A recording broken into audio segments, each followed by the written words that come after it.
So Resident Evil 9 is set in 2028, right?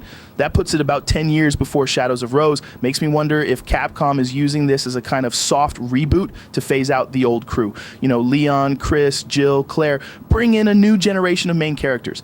Yeah, feels like a transitional era. Instead of just dropping the classics and hoping fans adjust, they're setting up this bridge so the legacy characters can fade naturally while still keeping the timeline coherent. Exactly. It's like they're giving fans one last hurrah with the originals before leaning into a fresh era, and that makes me look at Pragmata differently. Since it's futuristic and we know it's not a Mega Man thing, it could actually fit somewhere down the Resident Evil timeline. Totally. The sci-fi angle, the dystopian vibe, it's very RE. Maybe it's a spin-off set far enough in the future that it introduces new tech and threats but still exists in the same universe. Could be like a loose prequel or side story that fills in gaps for the next-gen games. And it makes sense from a storytelling perspective. Capcom wants to explore new main characters without the weight of the old ones, but also doesn't want to completely ignore the legacy.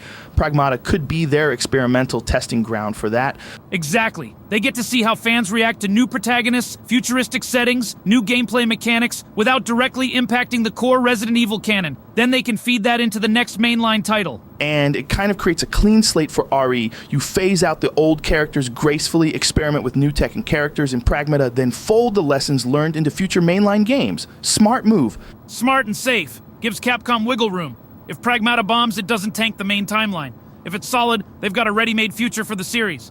And honestly, it just feels like they're preparing the audience. It's a decade before Shadows of Rose, so there's room to explore new protagonists while keeping the old fans interested. Yup, it's like building a relay. They hand the baton from the legacy cast to the new era, and Pragmata is the warm-up lap. Makes you really look at it differently. Not just some random sci-fi experiment, but a carefully placed step in the Resident Evil timeline evolution. Exactly.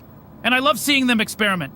The old guard has to make way eventually, and this feels like the cleanest way to do it, while still respecting the lore. It's exciting, man. New era, new stories, and still hints of the old world. Capcom's playing 4D chess with us.